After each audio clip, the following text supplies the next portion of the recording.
My parents warned me not to look out the window at night. I just discovered the horrifying reason why. Ever since I was a baby, my parents always told me, don't look out the window at night. I always asked them why, but they would just shrug it off with a creepy smile.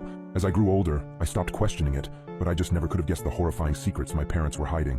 Everyone in my town also followed this weird tradition, so I thought it was normal. That was until I went to college and noticed that none of the other kids were like this. So during Christmas, when I went to my parents' house, I remember them telling me not to look out the window. I gave them a smile and a small chuckle before telling them I wouldn't. However, curiosity struck me the moment they left the room. As I lay in the dark, I came to a decision. I was going to look out of the window. Just as my hand came to the sheer white curtain of the guest room, I paused. My mind flashed to that one time when I was 12. My parents were talking in the kitchen. I was home with the flu and was about to make my way to the sink for some water, but I stopped at the doorway.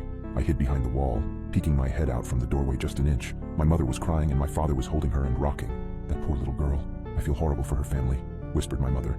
My father just nodded and continued holding her. I went back to my room after that. Several hours later, my dad came up to my room with several pieces of wood and boarded up my windows. "What are you doing that for, Dad?" I asked him. "Oh, it's nothing. Just safety reasons," he replied. I learned at school the next day that a little girl was found dead the previous morning, the window broken and curtains torn. I snapped back to the present. My hand drew back from the curtain. I shook my head, cursing myself for being so weird. What was the worst that could happen? It was just a window, it couldn't hurt me, right? As I reached my hand out again, my instinct was telling me to stop.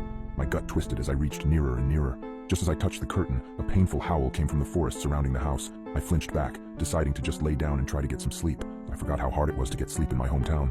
Every night, coyotes howled for hours everywhere in town, or at least I thought they were just coyotes. The next night, I woke up in a cold sweat. I glanced over at the alarm clock next to my bed. It was midnight. I groaned and sat up in bed. A low growling sound from outside of my bedroom window. I thought back to last night and decided that I had made up my mind about looking out. I thrusted my arm towards the curtain and pulled back hard, almost ripping it away from the rod. I flattened myself against the wall next to the bed for a moment before I put one eye in front of the window. I immediately regretted my decision as I heard claws clacking up the house. I flung myself out of bed, tumbling on the floor. I stood up and got back up on the bed. I stuck my face closer to the window as the clacking got closer and closer. It suddenly stopped for a second before the most terrifying creature popped up from outside, emitting a horrible shriek as it did so. I can never forget its face, the way the hollow eyes oozed some kind of black substance, like tar, and the way its lips were pulled back into a gruesome grin, the teeth blood-stained and razor-sharp. It looked like it had 4 limbs, its front 2 slamming on the glass and pounding. As I was frozen in front of the window in terror, my parents burst into the room. My father held a shotgun. He marched up to my bed and yanked me away from the window. He pointed his shotgun at the creature, shooting a bullet at it. The thing scrambled away, leaving the window almost completely shattered. "Damn it, son, it was a simple task. Just don't look out the window. How hard is that?" my dad shouted at me.